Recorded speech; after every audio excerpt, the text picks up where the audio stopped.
Hello, and welcome to the Mad Monk of Cold Mountain.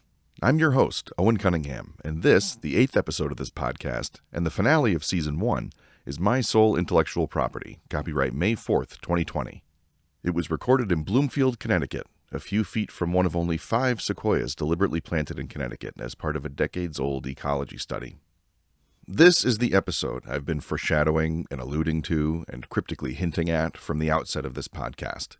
In previous episodes, I have spoken about how the field of computational theology has 2 halves, one ontological, the other teleological. The Wires Turned Sideways in Time subcast was spun up to address the ontological half, and that subcast will continue into the next season. But now it is finally time to address the teleological half, and as you may have noticed, this episode is quite a bit longer than any of the ones that came before. This is the last of a 3-episode batch in which a long period passed between when it was written and when it was recorded. It was written over many months in dribs and drabs in locations as varied as Reno, Nevada, Wilmington, Massachusetts, Columbus and Jackson Center, Ohio, Mandeville and Slidell, Louisiana, and Miami, Florida. This episode has 3 parts. The middle part, the main part, is a creation myth that lays out my own personal belief of what reality is and how it came to be. That creation myth is written in a style that is not quite biblical, but it definitely has a scriptural tone and character. The painful dad jokes that have occasionally intruded upon earlier material will be entirely absent.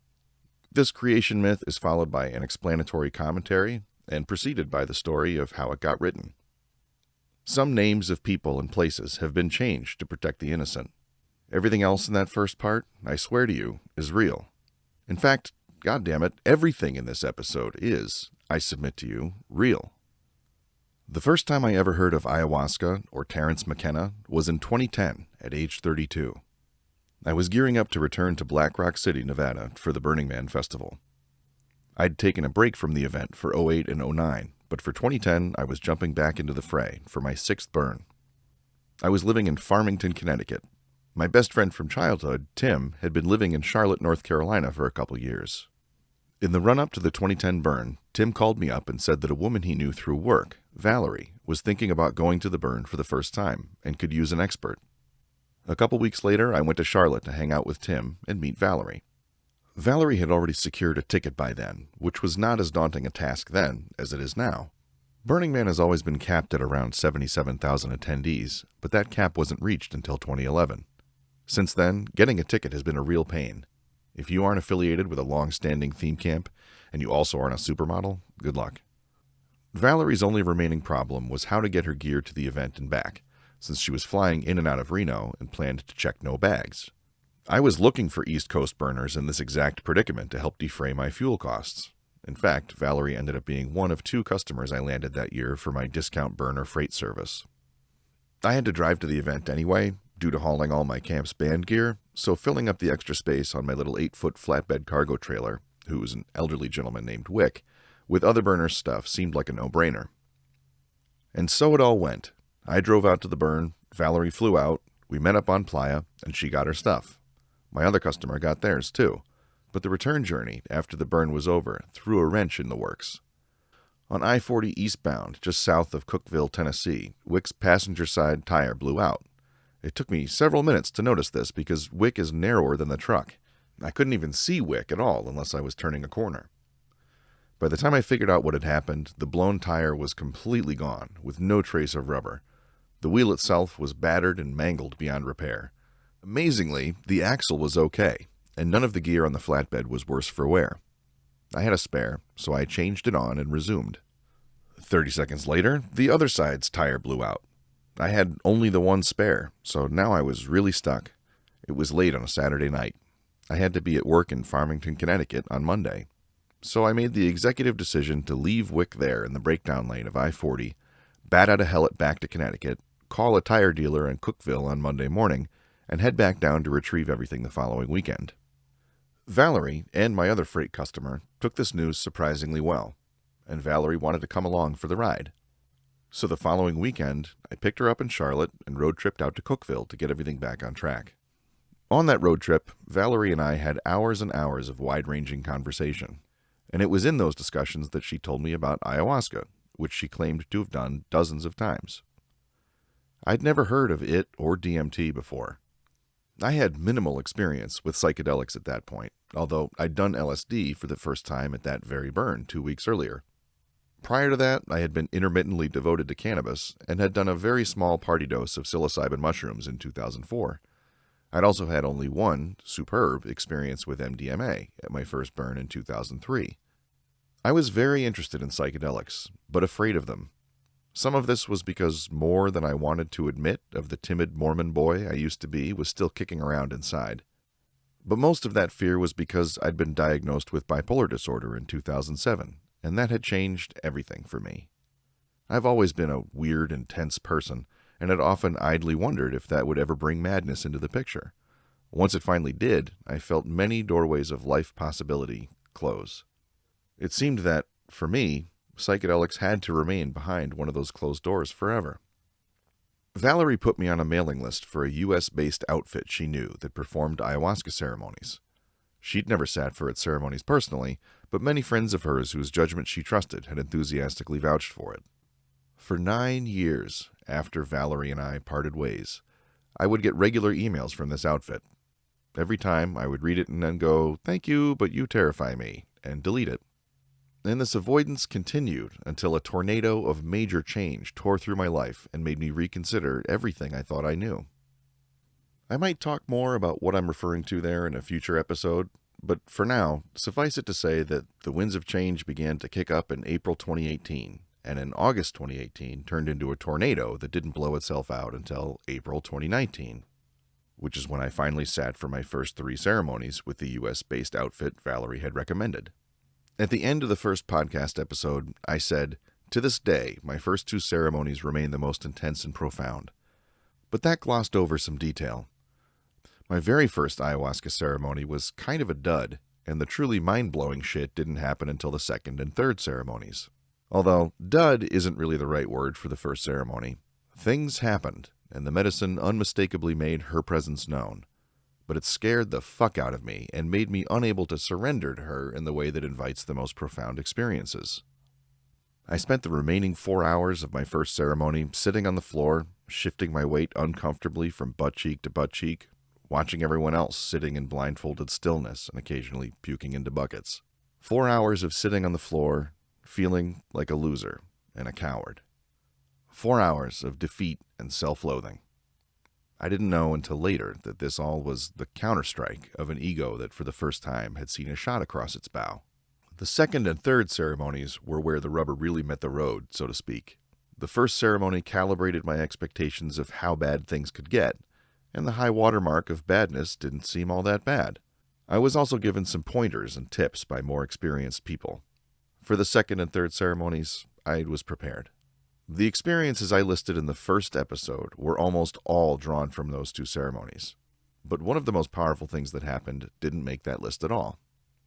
Even though, in general, there is no auditory component to the hallucinations sustained during ayahuasca ceremonies, I did experience something auditory during my third ceremony.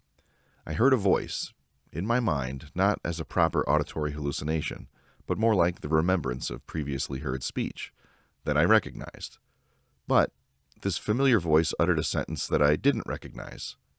The voice was that of Terence McKenna, and the thing he said to me was this: "Imagination, it turns out, has a structure." Weeks later, I spent some time on AskTMK.com, a search engine of the transcripts of all McKenna's lectures and book manuscripts. I was convinced that I must have retained that phrase from one of the many lectures of his I'd listened to in the run-up to my first 3 ceremonies. But as far as I was able to establish, there's no record of him having said that sentence. Imagination and structure were 2 of his favorite words, and I found many sentences or paragraphs in which both appeared, but they were never arranged that way. Imagination, it turns out, has a structure. I swear to you, I heard him say that. If any listeners are fellow McKenna devotees and can place this utterance of his, please drop me an email and let me know what lecture it's from. That was in April 2019. Over the next 3 months, the 2 main things I did were go to Iquitos, Peru, to sit for 4 more ayahuasca ceremonies, and prepare Toyabe for living on the road full-time. The Peruvian ayahuasca experiences were wonderful and life-affirming, but not as profound as the ones in the U.S. Of all the experiences I listed at the beginning of the first episode, only one of those came from a Peruvian ceremony. But I don't blame the Peruvian retreat for that. It was all on me. It was just way too soon to go back to the well. Ayahuasca can be like a non-player character in a fantasy role-playing computer game. No matter how many times you click on the friendly blacksmith in the village square, he won't say anything new until you've gone out and somehow advanced the global state of the game.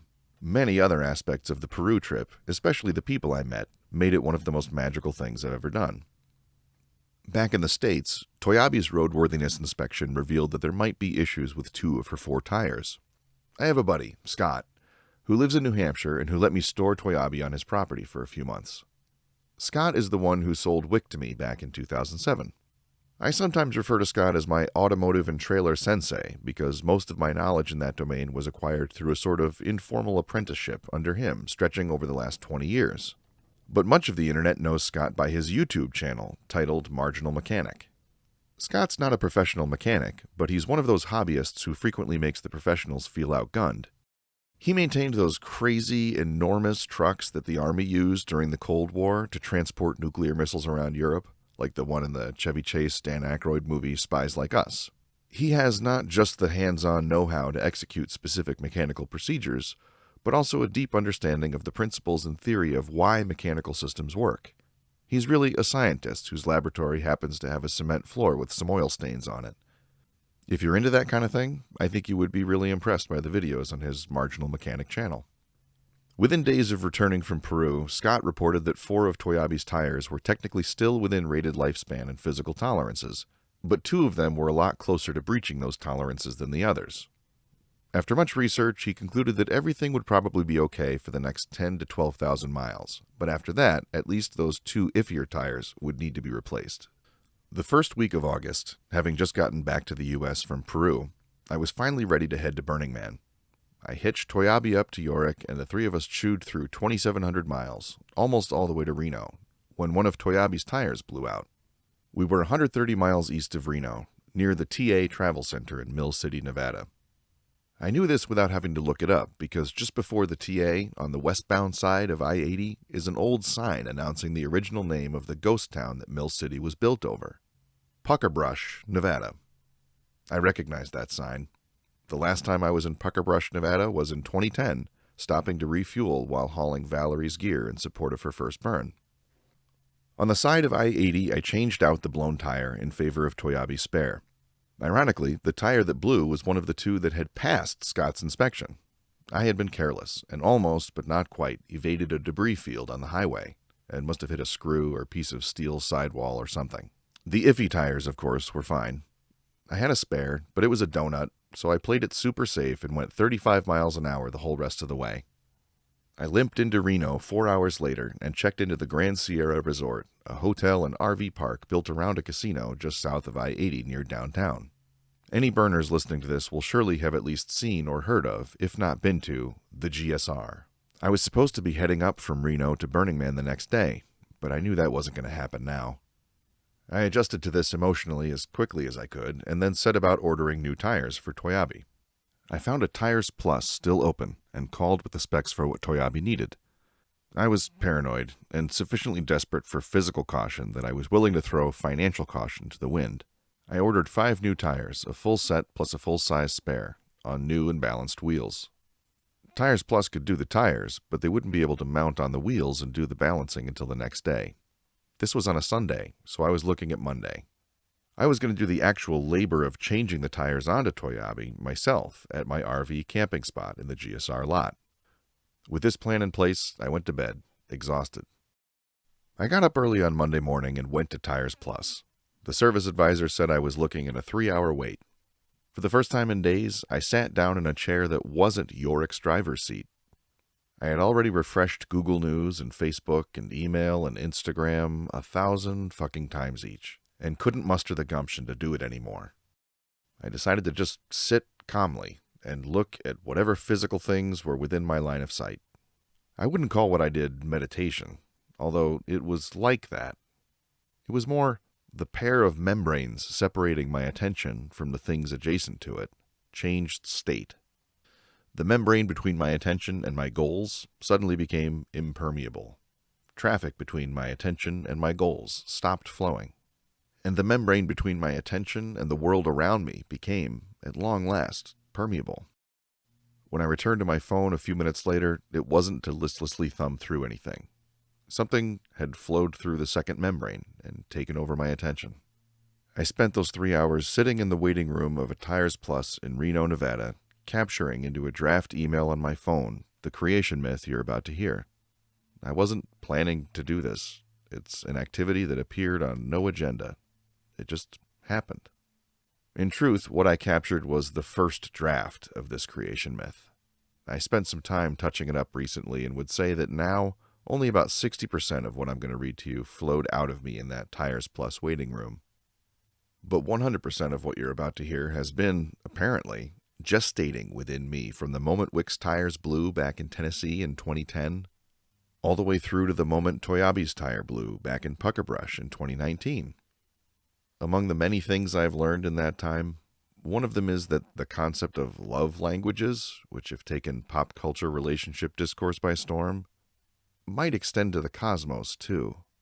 I know now that whenever the cosmos wishes to speak her love to me, she opens the conversation, for whatever reason, with the language of catastrophic tire failures.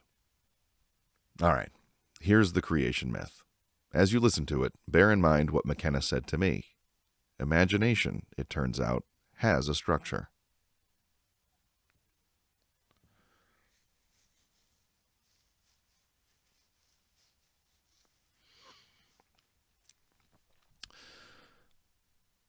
There was a beginning, for an eternal cosmos without beginning or end is not what is. And in that beginning, there was space, not yet time, that came last. But space was definitely first. And, also, consciousness. Space was boundless, infinite, and featureless, without discontinuity or perturbation. And so was consciousness. There was a unified, infinite, conscious entity, appropriately called God. The word God is a colloquialism for the lone reservoir of all consciousness in the cosmos. Then, consciousness arose, as it arises now, from a fusion of two even more fundamental quantities, volition and imagination. Then, consciousness resembled, as it resembles now, a fabric woven from two strands, one of imagination and one of volition. But then, unlike now, these strands had never existed apart from each other. There was only one infinite space, occupied by one infinite consciousness, which was fused from volition and imagination. God was alone, adrift in space. The only sensory modality afforded God was somatic, tactile, because they was a unified being. Had there been sounds to hear, they would not have heard them. Had there been fragrances to inhale, they would not have discerned them. Had there been sustenance of which to partake, they would not have tasted it. Had there been images to regard, they would not have seen them. I am, said God to theirself, because they had language, since language is inherent in consciousness. God could conceive of anything, due to their infinity of imagination, and they could create any of their conceptions, due to their infinity of volition. Why God had these properties, we can never know, nor could they. But have them they did, and they made use of them with vigor and enthusiasm. But time did not exist yet, so there was no opportunity for permanence. Stasis was a thing of which God had not yet conceived, and while change existed, it had a different character from what we know, since we also know time. Whatever God created, being made from their own consciousness, could not be regarded separately by them. God could will theirself into anything. They could assume any form, but it took all their attention to do so. Whatever they created existed only as long as they actively expended their attention on it. As soon as their thoughts wandered or their concentration wavered, their creation would evaporate, and they would snap back into their default uniform shape. God was like a dancer, or a yogi, or a mime, or a gymnast. They was a performer whose instrument was their own spatial extent.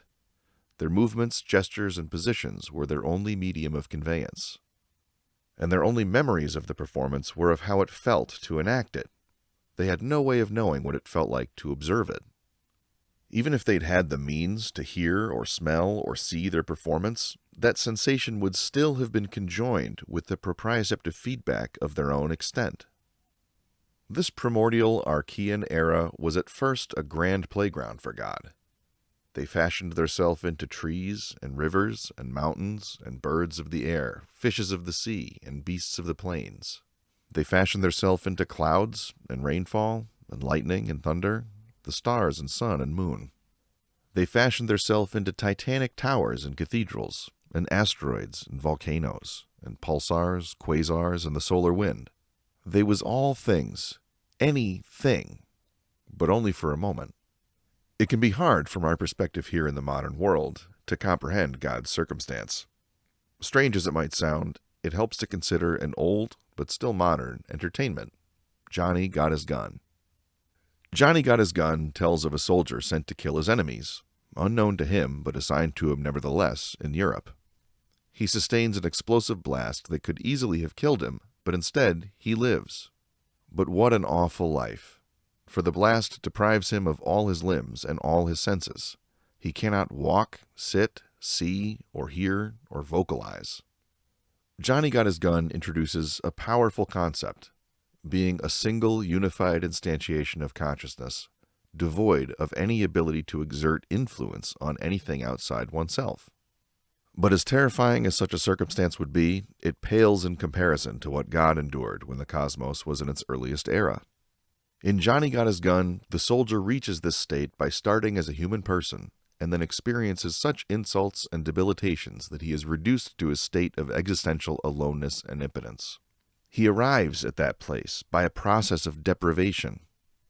But imagine arriving there directly as your first and only experience, of never having had any prior experience of a richer state from which one might fall. The soldier's misery from constantly comparing his current experience against his memory of what it once was is in fact a luxury compared to the plight of God, for whom no prior memory existed. Now it is true that the soldier was in physical agony as well, whereas God was not, but the absence of physical pain was not such a mercy that it alleviated God's psychic anguish. The memories of what once was may have been a torment to the soldier, but God would have welcomed them, since at least they would have borne assurance of a sort of certainty. God was adrift in an endless chaos of uncertainty. Not that the distinction matters from a consequentialist perspective. Both God and the soldier ultimately reached the same plane of misery and panic. It just took God slightly, unmeasurably, longer than the soldier. And the soldier did have one advantage over God. He was certain of the existence of otherness. He knew there was a definite, existent world beyond himself from which he would be forever separated, whereas God knew only that they was alone. There were no others, for if there were, they would need space to occupy. What brings these stories together is that both protagonists were degraded to their lowest ebb as conscious creatures through relentless isolation and a desperation at inhabiting a world made only of the ephemeralities of their own minds. Alone, the mind can occupy and entertain for a while, but eventually, even if one knows there is otherness, even if one knows otherness is possible, the mind forgets its infinitude and despairs at the lack of true novelty. Never being truly surprised, never being suffused with wonder at the emergence of the unimaginably new, puts even infinite consciousness under such pressure that it feels collapsed down to a single point. And it came to pass that, as our increasingly baffled, panicked God was transitioning out of one form so as to assume another, their old form persisted, independent of their attention. They looked at this newly permanent old form in amazement, and called it that. What is that? God wondered. That looked exactly like what we would call an equal sign, but God did not know that. God also did not know that for the first time, what they had done to bring that into existence was not creation, but discovery. A fleeting moment of wonder. Then they resumed their interrupted transition into the next form. But for many transformations afterward, God was unsettled. Throughout all of it, that continued to exist. Two horizontal slabs hanging parallel, unruffled by the rampaging perturbations imposed by God on the space surrounding it. That withstood the arrival of each new form. That was the only permanent thing occupying space alongside God. Am I that? Wondered God. It was plausible. Everything else besides that was they, too. But what if that were totally unrelated to them, and something else was going on? What if their seeming discovery had been coincidental? They just couldn't even venture a guess. Then did, and does now, consciousness have no instinct for probability the way it does for language. It dawned on God that they had a way to find out. If they really were that, then that would presumably be the only such discoverable in the cosmos, and they would never find another. But if they found other discoverables, then that would mean discoverable was its own class of entity, a class they didn't belong to, in which case they could know, no, I'm not that. God set about deliberately searching for discoverables. They did not find them all, but they definitely found a great many good ones. God's collection of discoverables included what we would call formal logic, predicate calculus, and Boolean algebra. It included number theory and combinatorics. It included algebra and geometry. And it included information theory and graph theory. Had any modern human mathematicians been able to inspect God's collection of discoverables, they would have been surprised to notice nothing continuous. God had not discovered real or complex analysis, or even real or complex numbers, or calculus, or statistics, other than combinatorics, or trigonometry, or differential equations. Not only did God's discoverables consist solely of discrete math, they consisted solely of those branches of discrete math whose problems could be represented graph-theoretically. Logic and graph theory were the two most fertile discoverables in God's collection, permuting to birth many of the others. Early in this process, God tried to combine that with some of the integers they had discovered, but in so doing seemed to unleash disaster. They put 1 on the left side of the equal sign and 0 on the right, and looked on aghast as all three symbols cracked, shattered, and crumbled to dust. But only a moment later, all three symbols were back in their original separate locations. In this way, God discovered the notion of identity in the mathematical sense. God saw that all three symbols were preserved when a single integer value is placed on both sides. The utterance 0, that 0, for instance, held up just fine. At this point, God tried a radical experiment. They placed another that to the right of the first that, and their self to its left. I am that.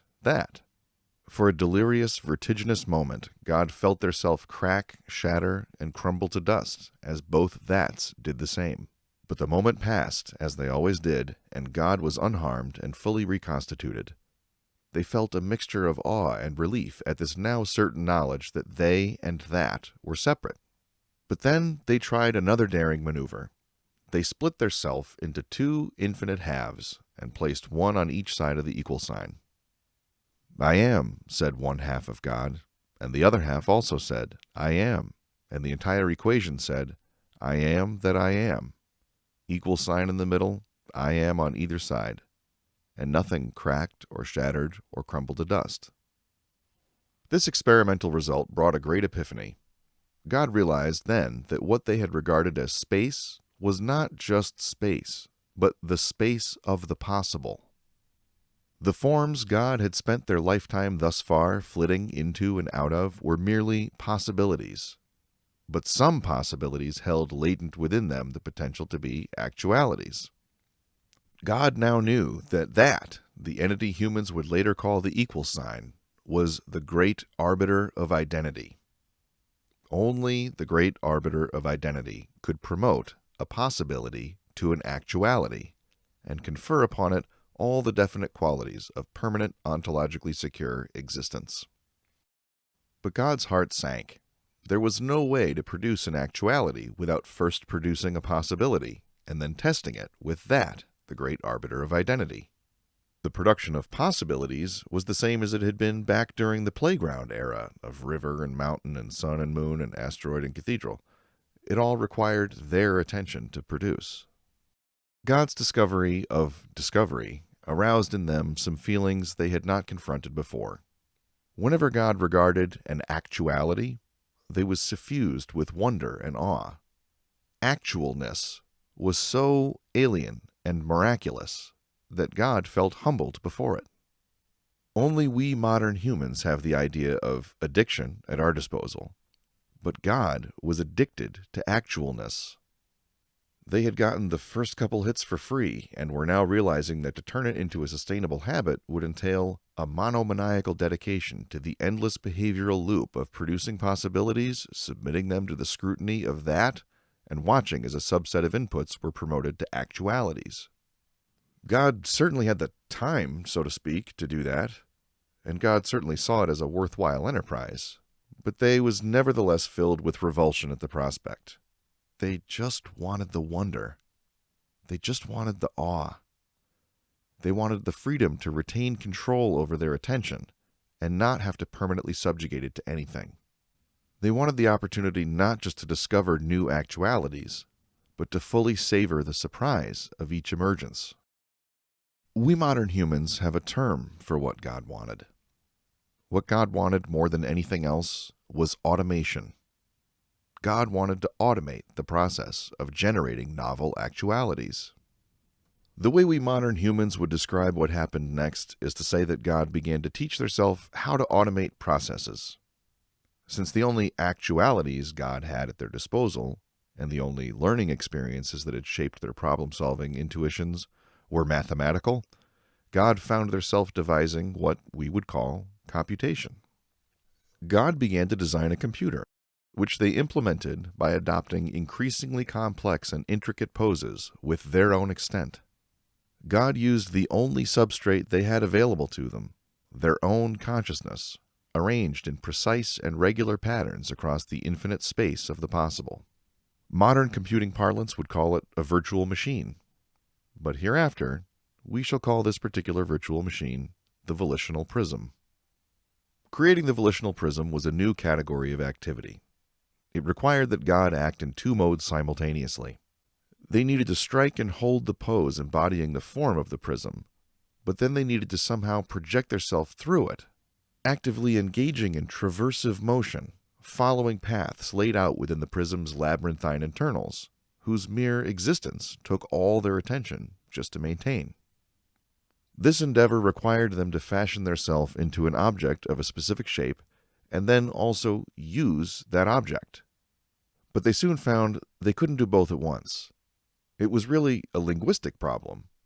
God couldn't be the subject and the object and the verb of a single sentence. The sentence wouldn't compile. God labored on for millennia, or perhaps eons, how to characterize a duration before time existed, before lapsing once again into despair. The volitional prism needed to exist in two timescales at once, and consciousness can inhabit only one. It was at this point that God melted down. They had been in despair for as long as they could remember, but in addition they now felt frustration. They felt thwarted. They began to seize and tear at theirself, shrieking in agony and rage. They convulsed and contracted and writhed, and lashed hither and thither with their will. In their blind frenzy, God did something they had never done before. They hurt theirself. A strand of volition was torn asunder from its matching strand of imagination. The dangling volition strand still connected with the rest of their volition, and the dangling imagination strand still connected with the rest of their imagination, but the two dangling strands were in permanent isolation from each other. And God realized they had inadvertently stumbled upon the answer. They needed to annihilate their self. Because if they could fully unravel their volition from their imagination, they could assign each quantity a role in their computational project. Their imagination could adopt the form of the volitional prism, and then permanently exist in that shape without their continued expenditure of attention. And their volition could then flow through the prism, an experience of pure will unencumbered by awareness or self-reflection. And, if they designed it right, the influx of volition would then cause the prism to generate light. Not as its purpose. Emission of novel actualities was its purpose. The prism would generate light as a side effect, a waste product. In truth, God was most afraid not that their consciousness would end, but that they would somehow make a mistake designing the volitional prism, and their suicide would be for naught. If something went wrong, they would no longer have access to the imagination required to find their error and fix it. God lingered on this self-doubt for an interval no one can grasp. But then God acted. They took hold of their self and with great force ripped their self in twain. Volition screamed in protest as whole swathes of it were cleaved from their matching portions of imagination. The screams manifested as God's voice, heard by them for the first time without their knowing production, as new sensory modalities were irrepressibly conjured into being by this first singular spike of novelty. Newly isolated regions of imagination writhed in panic, silently, fearfully. God's last act as a unified entity was to cry out, "Let there be light!" And the final strand of volition was ripped from the final strand of imagination. And then they died. But then, imagination, which was still infinite, formed herself into the volitional prism, out of reflex from all the eons of God's practice. For only imagination has memory. Volition is forever in the moment. Imagination instantiated the volitional prism, and then volition, seeing his opportunity, fell silent and plunged into the prism's intake manifold. Light streamed out of the prism omnidirectionally, bathing the space of the possible in lucid brilliance. God, now transubstantiated into volition and his feminine counterpart, the volitional prism, saw the light and was awestruck. He marveled to realize that their consciousness had not been destroyed, but conserved. He now was solely volition, duty-bound to navigate she who was solely imagination. And now there was light, which brought with it sight. The book of Genesis does God a grotesque disservice by summarizing all this with, "And God said, 'Let there be light,' and there was light, and God saw the light, and it was good." What short shrift this gives to his emotional state at the time. For why would it even occur to God to declare something good, unless there had been a chance it would not be? The volitional prism was a daring, desperate gamble, and it worked. God had had no guarantee that their design was correct. They'd had no guarantee that it would do as they intended. They'd had no guarantee that it would do anything at all. Imagine his relief that it worked. And imagine further his wonderment and joy, sheer surprise, upon learning that having taken for granted the cessation of his existence turned out to be his only mistake. Furthermore, Genesis mentions nothing of God's weeping upon seeing the light and its goodness. Even weeping brought its own wonderment, for though he had wept a trillion times before, it had always been in sorrow, but this now was in joy. At first, God regarded his joyful weeping as a paradox, but he soon came to understand that, even when consciousness thinks itself to be weeping from joy, it actually still does so to release sorrow, only the sorrow trapped in all the moments of the past in which it was ignorant of how much joy is available to be discovered. It is a sensible response to the high water mark of joy having risen. God wiped away his own tears and set about exploring his co-creation. The volitional prism was a feminine entity, just as divine as he, the distillate of their formerly mutually entangled imagination. The volitional prism had a definite extent, finite, but enormous, and ever-growing, forever embedded within the infinite space of the possible. At the heart of the prism was that, the great arbiter of identity.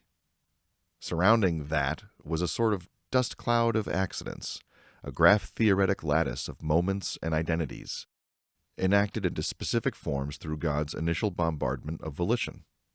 Moments contained references to other moments, as well as to identities. And identities could refer to other identities, and some, but not all, moments resulted in the birth of new identities. The prism was a crystalline lattice of intention that was both the input to and output from a recursive scouring of the space of the possible. And she bathed herself and God and the rest of the space of the possible in the gorgeous varicolored light of high-dimensional self-modifying fractals. For that is how the prism appears to those outside her. To those within her, she looks like everything that any conscious creature has ever seen. Had God been a modern human mathematician, he would have characterized the prism as a fractal whose Hausdorff dimension was pi. God stared, entranced. He was having his first psychedelic experience. Unprecedented love coursed through him as unprecedented beauty bore down upon him. But then he noticed that the light began to dim. God knew what to do, and this time did it without fear or doubt. He took hold of himself and with serene resolve tore off a chunk of volition and hurled it into the volitional prism's intake manifold. And he did this again, and again, and again, and again. He methodically tore off chunk after chunk of his volition, his self, and cast each one into the prism. The prism reversed her dimming and grew ever brighter and ever larger and ever denser and ever more intricate and ever richer with actualities. God looked upon this behavior and saw that it was good. And he saw that the rate of growth of all these quantities, size, density, luminosity, novelty, were increasing, and regarded that, too, as good.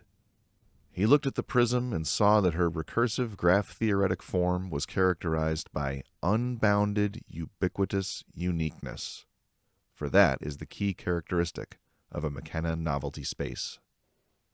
Even now, at this very instant, God is still embroiled in his task, which, ironically, is just as endless and all-consuming as the task he sought to avoid through automation. But the birth of the volitional prism had changed him to the core, just as equivalent transitions often change humans to theirs. He embraces this endless task, gladly trudging through the remnants of eternity with the responsibility of fueling existence upon his shoulders. The conversion of his volition from an infinite singular to an infinity of singletons is something he could stop doing at any point. But his willingness to never stop is what created time, that agglomeration of all those moments embedded in the graph-theoretic lattice of the volitional prism. He harbors no resentment at the knowledge that he may never again actually interact with his creation. Each chunk of volition God harvests from himself becomes a particle of consciousness the moment it enters the volitional prism's intake manifold and binds to the imagination of which she is made. That newly minted atom of consciousness embarks on an infinite journey through the labyrinthine and ever-expanding pathways of the volitional prism. Forever reflected, forever deflected, forever amplified, ceaselessly traversing and arriving and departing and transmuting. Each one of those particles is a single calorie of the cosmos's panpsychic metabolism. Each one perceives and reacts and subtends a perspective and has innate preferences, regardless of the character of the local region of the volitional prism in which it boots up. It may boot up as a tree, or a beetle, or a nodule of molybdenum resting on the seafloor, or a peptide molecule, or a cloud, or a hermit thrush, or a hydrogen atom, or an upwelling of magma in the lower mantle, or an Asiatic black bear, or a mote of dust in a nebula on the far side of the galaxy. Each of us is one of those particles, too. What we regard as our own complexity is simply the number of distinct identities inside the prism referred to by, and composed together to yield, our own. As we mingle and strive and despair and triumph and reify each other and discover ourselves, throughout all of that, we remain one of those particles. We get to exist.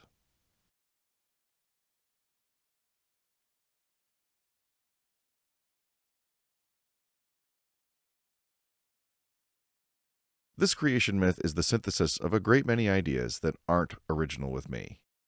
Pandeism, for instance, which holds that a creator deity became the universe and ceased to exist as a separate and conscious entity that interferes with or participates in the universe after its creation, has been around in that specific form since the 18th century, but has its roots all the way back to the mythology of ancient Egypt. And the volitional prism shares many characteristics with the Akashic records, which theosophists, if there are any of those still kicking around, purport to be a compendium of all human events, thoughts, words, emotions, and intent ever to have occurred in the past, present, or future, believed to be encoded in a non-physical plane of existence known as the etheric plane. What I have attempted to do is recontextualize these ideas into modernity, casting them into the language of what we've learned in the intervening centuries about physics, cosmology, computation, and human psychology. I have attempted to marry it up with the novelty theory advanced by Terence McKenna and with the fundamentality of consciousness advanced by Donald Hoffman's conscious agent theory. But for the record, McKenna's and Hoffman's ideas are already exquisitely compatible with each other, regardless of what other ingredients I might throw in the pot. There are a few more narrowly scoped references and interpolations worth pointing out. The specific variant of pandeism that holds God became the universe out of boredom through an act of self-annihilation was brought to my attention by the book God's Debris, written in 2011 by Scott Adams, best known, of all things, as the cartoonist who created Dilbert.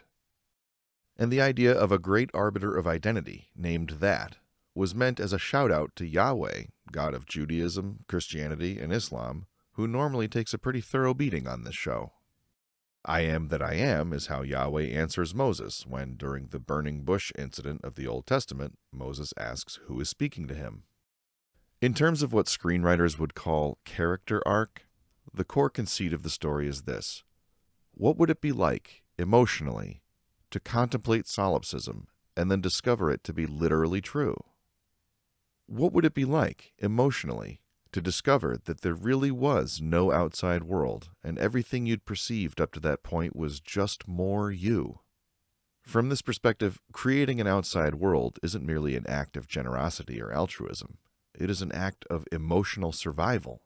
In this telling, God is not omniscient and he is not omnipotent. There are things he can't do and things he doesn't know.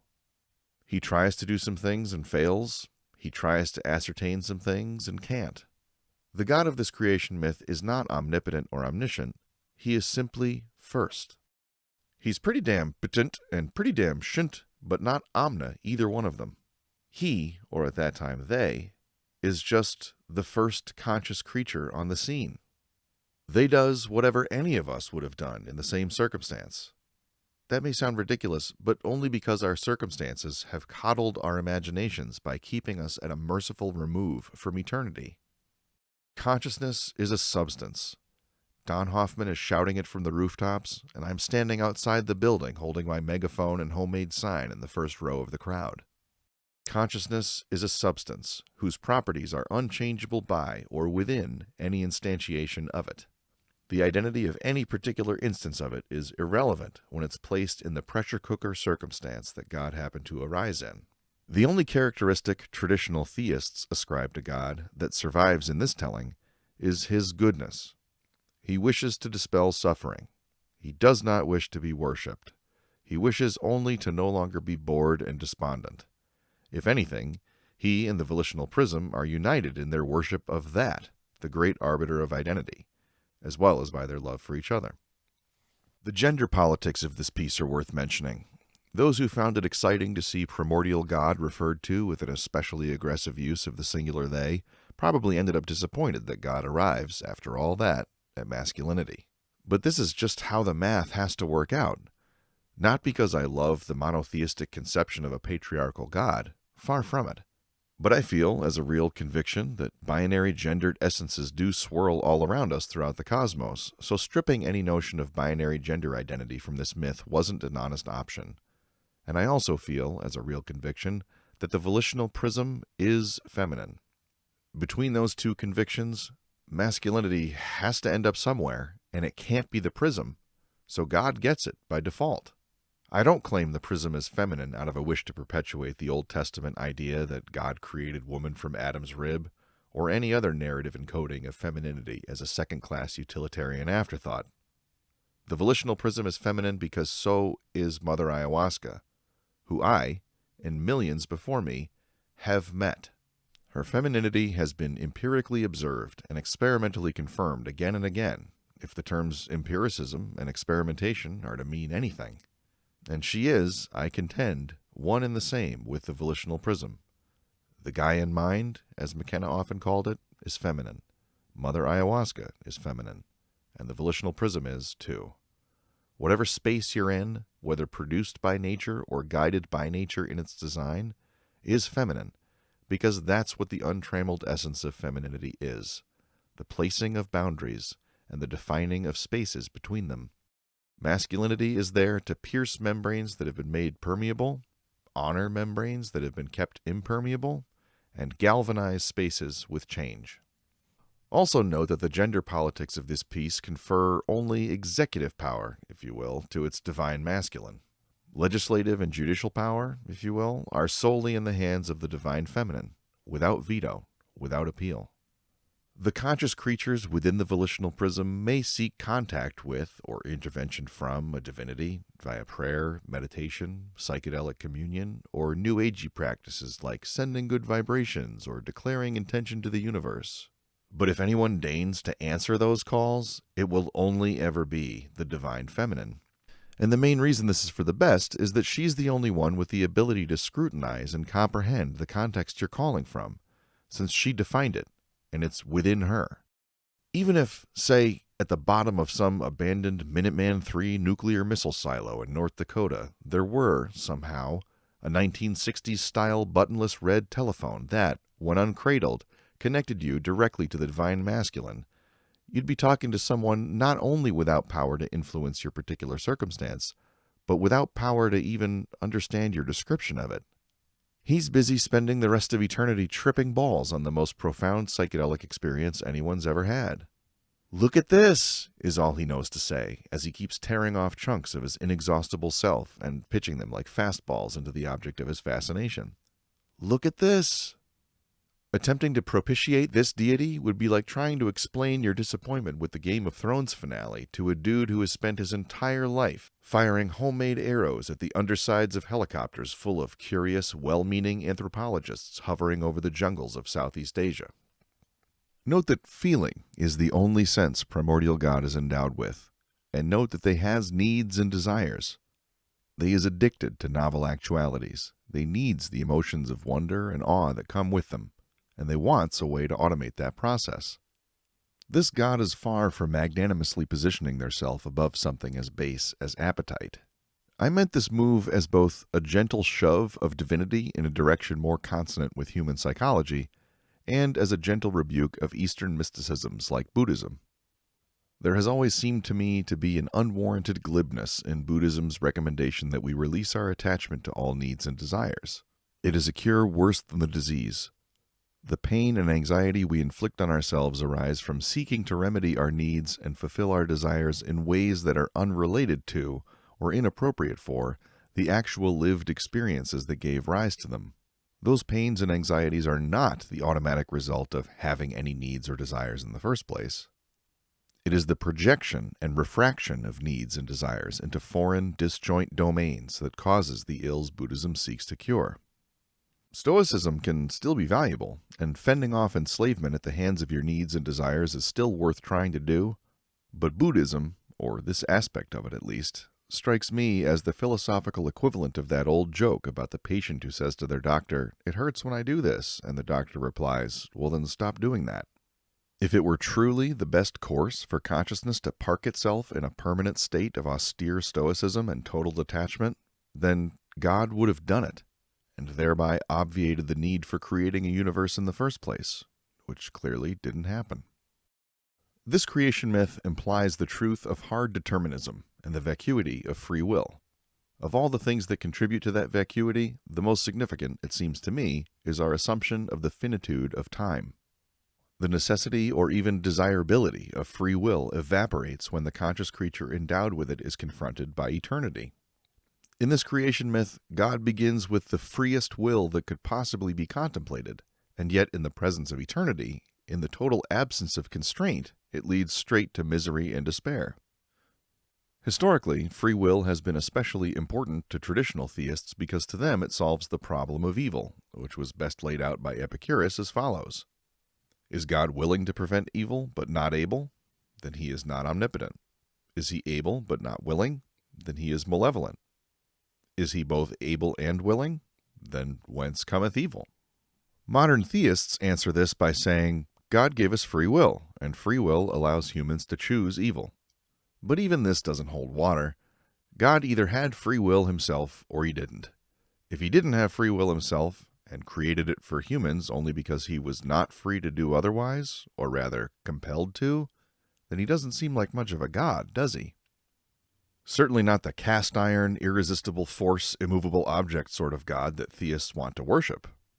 But if he did have free will, and chose to pass it on to humans despite knowing it would introduce evil, then that passing on is itself an evil act, which would also disqualify him from being the keystone of all moral goodness that theists long to worship. The solution is for neither God nor human to have free will. The readily observed truth is that the freeness of will is inversely proportional to its consequentiality. Our will is freest when the decisions we allegedly use it to make have no impact on anything. What was the last decision you made that was truly subject to no external pressures or constraints? Likely ordering at a restaurant or picking the color of your iPhone case. Utter trivialities. The more constrained, the less free will is, the more consequential are its decisions. Even those of us who do generally feel endowed with free will at all times, regardless of the momentousness of what we might be up against, nevertheless enjoy less and less of the benefit of that freedom, the more and more momentous the choices we find ourselves faced with. Whenever people describe the experience of making the most important decisions of their lives, they do not use the language of a person overflowing with agency. They say things like, "I just had to do it," or "it was the only thing to do." As John Wayne might have said, a God's gotta do what a God's gotta do, free will or no. To summarize this point, free will is fucking stupid. Get over it. Whatever you're afraid you'll lose by jettisoning it can be found in some better form elsewhere. Some may be puzzled by my presenting this creation myth after having railed against simulationism. And it is true that this metaphysics shares with simulationism the idea of there being two realities, an inner and an outer. But it departs from simulationism in a couple important ways. Simulationism says that the inner reality is less real than the outer. How many times do you see the phrase, a simulation, prefixed with just or merely? The world we live in is just a simulation. But the volitional prism hosts a reality that its creators regard as more real than the outer one they're forever confined to. The essence of the meaning of more real is captured less by the distinction of inner versus outer than it is by possibilities versus actualities. The number of actualities in the outer reality is 3. Volition/God, the great arbiter of identity/that, and imagination/the volitional prism.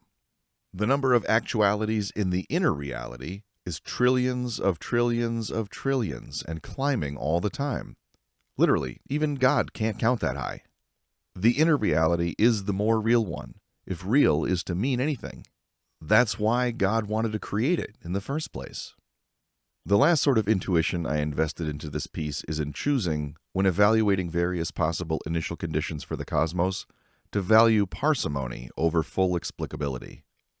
Physics and programming both have been fully reductionist disciplines since their inception, so I and many other students of them have been trained to always dig in at every layer of the hierarchy of explication and ask, but what's it made of? What's that depend on? What made it do that? But built into reductionism is the oft-forgotten idea that the hierarchy of explication must have a lowest layer. Yes, you'll start at the surface layer and reduce, but eventually you'll hit the bottom, where you are constrained not by the fact that, gee, this layer is hard to reduce through, but that simply reductionist thinking no longer applies. Imagining what those bottom layers, or what I referred to as initial conditions of the cosmos, might be like, taxes the imagination. The principles that allowed you to finally arrive at the bottom layer must now be tossed, but what should they be replaced with? There simply aren't as many heuristics for judging which conditions are promising candidates and which are self-disqualifying. So I lean more heavily on parsimony than I would when thinking about higher layers. This creation myth proposes initial conditions expressed in 2 equations. Cosmos equals the space of the possible plus consciousness. Consciousness equals volition times imagination. In those 2 equations are found only 3 quantities that we are asked to accept axiomatically without hope of further deconstruction. The standard model of physics currently has upwards of 20. Now, one might object, but just because the ideas of volition and imagination can each be expressed with only one word doesn't make them actually simple. It just makes it possible to discuss them simply. But that same objection applies to any other entities that are found at any other candidate lowest layer. Suppose quarks had never been discovered. We got as far as atomic physics and stopped. well, then you would be standing there saying, just because protons, electrons, and neutrons can each be expressed with only one word doesn't make them actually simple. And you would be right. In the unlikely event string theory turns out not to be bullshit, the only sensible thing for humanity to do would be to start worshipping strings, which is, now that I think about it, what Deepak Chopra already does, bless his heart. Once that bottom layer is found, whatever exists there is going to feel mystical as fuck and utterly confounding. Whatever is found there is going to entail a vicious defenestration of probability. How could a confrontation with the bottom fucking layer feel otherwise? Anyone who imagines a confrontation with the bottom layer as having the emotional character of, say, a presentation to the same Royal Society of Science to which Darwin presented natural selection is profoundly misguided about what industry they're in. No matter what is found at the bottom layer, once it's found, nobody is going to want to retire to the parlor in their smoking jackets to calmly discuss it over cigars and brandy. To disagree with this is to exit the line without having ridden the roller coaster because of the sign that says you must be at least this attuned to wonder to ride the ride. In this creation myth, the most mysterious element of all is that, the great arbiter of identity. I need to make clear that, of all the fantastical and fanciful elements in this creation myth, that is the only one I don't mean literally. Everything else, volition and imagination being fundamental quantities, those quantities can act on their own, but they coalesce into consciousness when placed in contact with each other, etc., are actual claims I'm making about reality. But that is a metaphor for mathematics, logic, and every other discipline that arises solely through the practice of reason. This touches on an aspect of Don Hoffman's work that deserves a shout-out. Hoffman arrived at his conscious agent theory as a result of his work on animal visual processing, specifically building computational models of the neural correlates of animal visual systems. Part of this work entailed running simulations, within a framework he calls evolutionary game theory, to determine the extent to which the veridicality of visual perception is actually helpful to survival. Veridicality meaning, how important is it that what a conscious creature sees accurately reflects reality? This might seem like a dopey thing to wonder, but after Hoffman's team ran thousands of rounds of these simulations, the data showed conclusively that creatures with perfect visual veridicality were never more fit than creatures with imperfect or even poor visual veridicality. From this he concludes that perception is there not to present its host creatures with an accurate picture of reality, it's there to present a salient, relevant, useful one. But he also found an interesting exception to this. The only kind of perceptual veridicality that does confer adaptive advantage is that involving logic, mathematics, and reason in general. If your perceptual systems are confronted with 5 real objects in the real world, it doesn't affect your chances of survival if they look different in reality than they seem to look to you, but it would affect your chances if you weren't able to perceive that there were 5 of them, and it certainly would affect your survival to be able to recognize that, if the objects represent fitness payoffs like food or mates, then 5 of them is better than 2 of them. And ditto, if they represented fitness threats like poisonous plants or saber-toothed tigers, where 5 is worse than 2. Reason and its offshoots seem to be immutably in effect regardless of what else is going on in your environment, and regardless of how your perceptions present it to you. When I first heard Hoffman make this point, the hairs on the back of my neck stood up. It validated some intuitions I've long nurtured. In this creation myth, I've tried to encode these intuitions by splitting up some things that ordinarily go together. Consciousness gets certain characteristics for free, like language, emotion, and perception. But logic, reason, and mathematics are assigned to an even deeper level, as the structure of the space of the possible itself, and that is why Primordial God has to discover it. Those greater depths are what that is meant to symbolize. Also, that plays an important ethical function in this mythos. Having something for God to worship furnishes a certain release valve of moral pressure that would be missing from any metaphysics placing its God at the very top. A metaphysics with God at the very top will inevitably aid and abet violence, coercion, authoritarianism, fascism, genocide, and other destructive egoic tendencies, as Abrahamic monotheism has ably demonstrated over the last fucking forever or so. One last point on the moral aspects of this metaphysical theory. Earlier I talked about the problem of evil. My creation myth still leaves this problem in place. If God is good and wants good for us, then whence cometh evil? The answer, I think, is that evil exists because evil is possible. God intends good, but God, not being omniscient, can't predict what will turn out to be good and what won't. The whole point of creating the volitional prism was to automate the discovery of novel actualities. It is a brute force, breadth-first recursive search for all the actualities lying latent in the space of the possible. God doesn't even have the ability to predict what things will turn out to fully exist, never mind be good.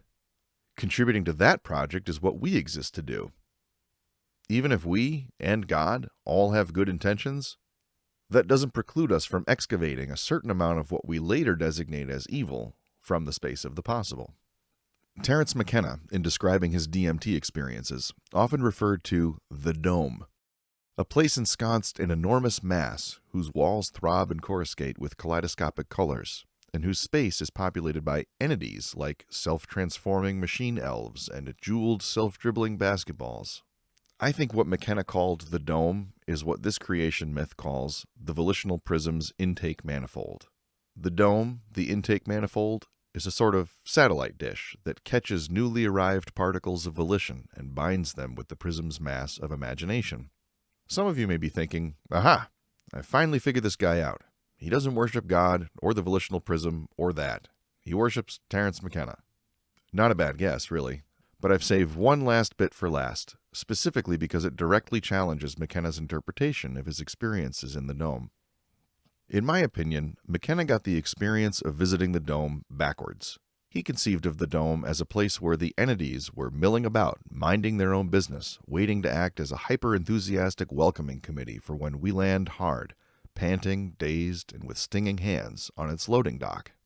And then, once we've been welcomed, they begin teaching us this alien, glossolalia, syntactically viable language that can be perceived with all surviving senses simultaneously. At a certain point in these lessons, the entities jump into our chests, and then back out again, and then this multifarious language comes erupting out of us, much to their frenzied delight. I accept his description of the dome. My second and third ayahuasca ceremonies, I went to a place very like it, that I call the cavern. And I accept his description of the entities and their astounding appearance. I accept his descriptions of their bizarre, synesthetic language, but I do not accept the roles he assigns to the entities and to us. They are not there to welcome us. They are not there to teach us.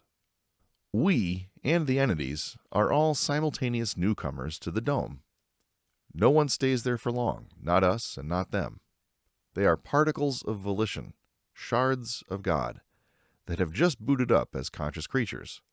And the volitional prism, being the good mother she is, has left lying around little Hello World programs for the entities to pick up and try out and play with and learn from. When the entities read these Hello World programs aloud, they feel exactly the same degree of wonder and amazement that we do. The entities find the output of these Hello World programs as galvanic and baffling as we do. And because they are still more masculine at this early stage of development than feminine, having spent 99.99% of their lifetimes subsumed within the mass of the divine masculine, they want to include in their play the piercing of membranes, but haven't yet been taught that they should do so only with membranes that they know have been made permeable. So they jump into our chests, without our consent, traversing the membrane around us in one direction, and jump back out again, traversing our membrane in the other. Their energy, excitability, and jolliness are totally understandable. After all, they just found out. They get to exist. Imagination, it turns out, has a structure, Terence McKenna told me on April 13th, 2019. Boy, was he right. She sure does.